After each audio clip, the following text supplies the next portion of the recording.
Chapter 15, Hitching a Ride. It was nearly 7 o'clock by the time Carl, James, and Marvin returned to the Pompadays' apartment and provided Mrs. Pompaday with a plausible, but not too detailed, explanation of why James would need to make another visit to the Met that week. Carl described it as a private art tutorial with the curator of drawings and prints, which managed to satisfy Mrs. Pompaday's hankerings for special treatment, recognition of her child's distinction, and entree into an exclusive world of upper-class pursuits all at once. They agreed that Carl would come for James on Wednesday at 4 o'clock. When James finally retreated to the sanctuary of his bedroom, Marvin was frantic to return to the bosom of his own family. They would be beside themselves with worry. He'd be gone overnight, again, and the whole of the next day, and there was no way for them to know what had transpired. He hoisted himself over the lip of the jacket pocket and began to scurry down the boy's pants leg to the floor. James stopped him with a finger. "Here," he said, "let me help.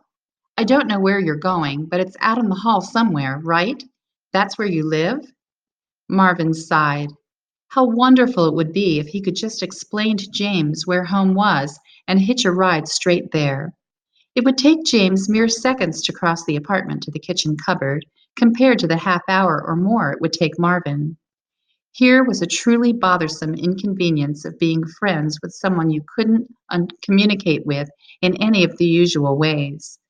But maybe James would figure something out. It seemed worth a try. At least he'd get as far as the hall. Marvin crawled onto James' knuckle and held tight as the boy walked to the doorway.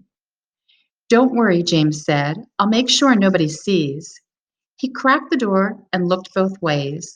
They could hear William bellowing in the kitchen, "Ya, ya, ya, ya!"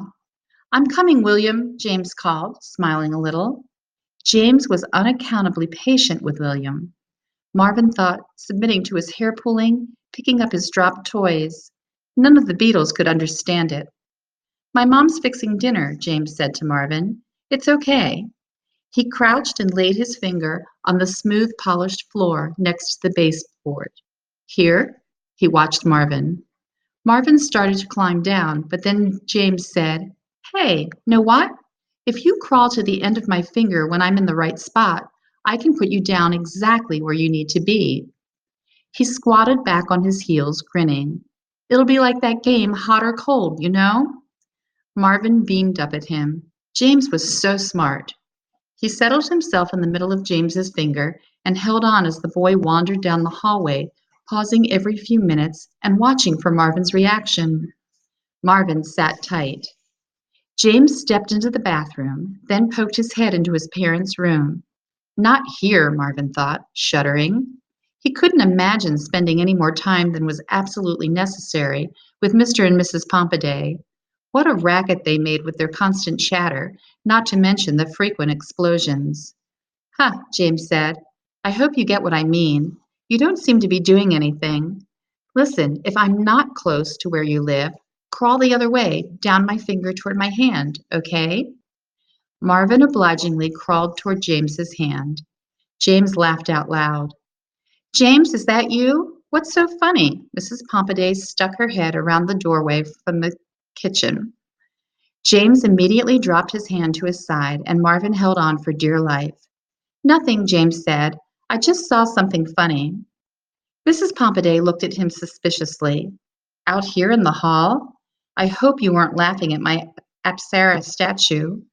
Marvin watched her cross to the hall table and tenderly lift a small, hand-carved wooden figurine of a naked woman dancing. "I noticed some of your little friends laughing at her during the party, but I trust you're more mature than that. The female body is a beautiful thing, James." James squirmed. "I wasn't laughing at that, Mom." "Well, good, because you're an artist now, dear.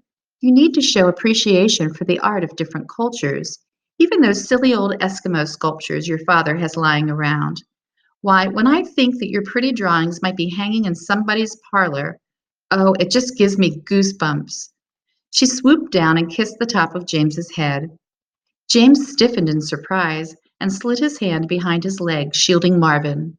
"When's dinner?" he asked, clearly desperate to change the subject. "20 minutes. Mrs. Pompaday returned to the kitchen. James walked toward the living room. We're almost out of rooms, little guy. Here? He paused in the middle of the oriental rug, looking around. Marvin stayed close to his hand. See my dad's horse painting? James asked softly.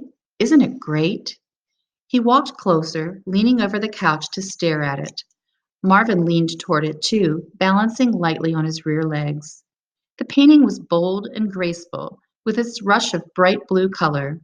You would never know it was a horse unless someone told you, but once you knew it was a horse, it was impossible to see it as anything else.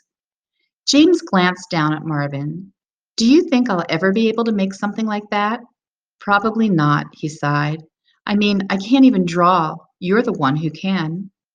Marvin looked up at him sympathetically. But now without my ink set, right? James said, smiling. But not without my ink set, right? James said, smiling suddenly.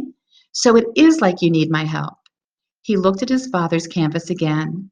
But could you make a painting? I don't think so. Not one this big, anyway. It would take you years. We'd better stick to the small stuff. Marvin realized it was possible to have an entire conversation with James without saying a word. There were Beatles like that who did all the talking, but with James it was like he did the listening too, and filled in the gaps with what he knew he would say if only you could. Okay, dining room? James drifted thoughtfully through the archway. Marvin stayed put.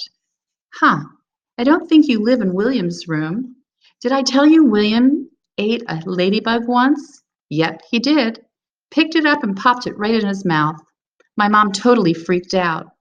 Marvin shuddered as James continued. Let's try the kitchen, but we have to be careful because everybody's in there. As they turned to the kitchen, Marvin inched toward the middle of James's finger.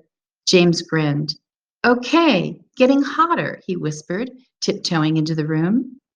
Mrs. Pompaday was busy at the stove, stirring something with a metal spoon. Marvin crawled to the end of James's finger, and James swiftly bent and deposited him on the tile floor, close to the wall of cupboards. Delighted at the ease and speed of the journey home, Marvin darted gratefully into the shadows. James, Mrs. Pompaday protested, don't sneak up on me like that. I almost tripped over you. And what are you doing down there on the floor? Tying my shoelace, James mumbled, just as Marvin disappeared inside the kitchen cupboard.